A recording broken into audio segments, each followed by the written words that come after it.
Kamala Harris. Let's have a good debate. See you. Have fun. Thank you.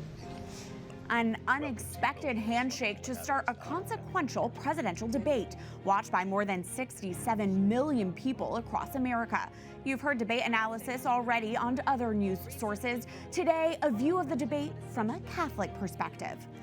Welcome to EWTN News In Depth. I'm Catherine Hadro.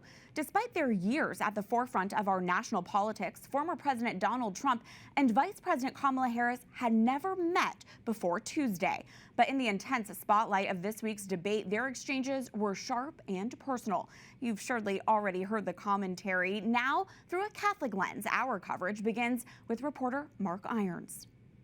She's destroying this country. It is important that we move forward, that we turn the page on this same old tired rhetoric.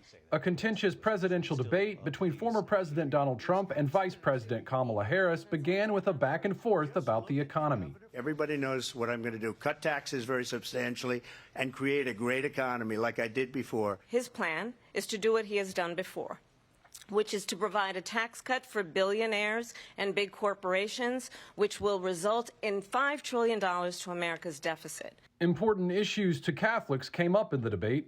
A recent EWTN News and Real Clear Opinion research poll shows the majority of voters who identify as Catholic, 51%, consider the economy to be the most important issue in deciding their vote this November. The next most important issue at 13% was border security and immigration.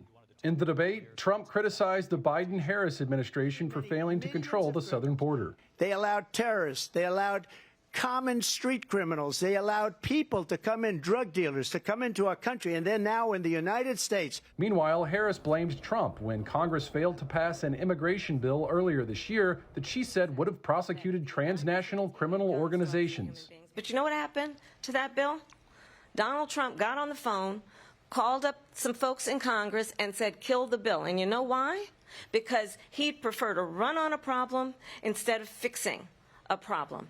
According to the EWTN poll, the third most important issue for Catholic identifying voters was abortion at 10%. Catholic Church teaching states human life must be respected and protected absolutely from the moment of conception. And in their document, Forming Consciences for Faithful Citizenship, calling for political responsibility among Catholic Americans, U.S. bishops write, the threat of abortion remains our preeminent priority because it directly attacks our most vulnerable and voiceless brothers and sisters. On the debate stage, Harris voiced clear support for abortion and said this about her opponent. If Donald Trump were to be reelected, he will sign a national abortion ban. It's a lie. I'm not signing a ban, and there's no reason to sign a ban because we've gotten what everybody wanted. Trump wouldn't say if he'd veto an abortion ban if Congress had the votes to pass one, but he did tout his appointment of Supreme Court justices who overturned Roe v. Wade, removing a so-called right to abortion at the federal level in 2022, moving abortion law from the federal to state level. And now states are voting on it. Trump expressed support for states making their own laws about abortion, while at the same time concern about late-term abortions under a Harris administration. You should ask, will she allow abortion in the 8th month, 9th month, 7th month? Come on. Okay, would you do that?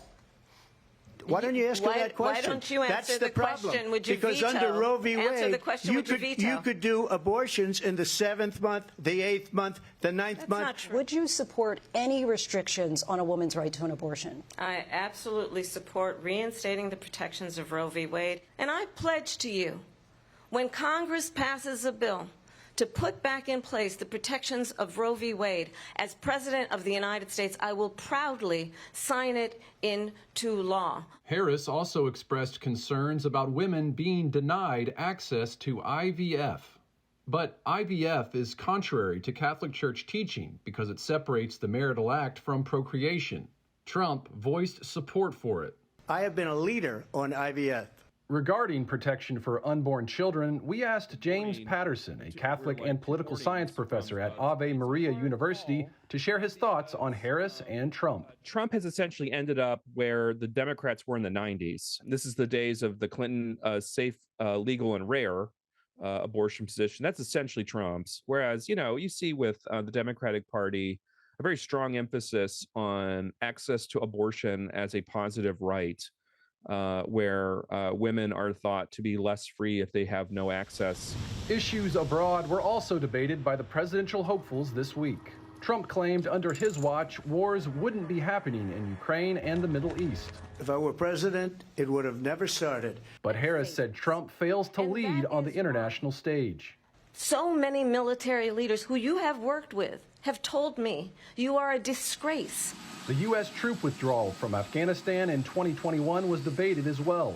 4 presidents said they would, and Joe Biden did. These people did the worst withdrawal and, in my opinion, the most embarrassing moment in the history of our country. In November, Americans will decide who will be their next president. Patterson shares a final thought for Catholic voters. It should probably do away with a lot of the messianic sort of beliefs we have about presidents. The president is just one of the constitutional officers, and we should probably just leave it at that level, right? Just a man or a woman in office.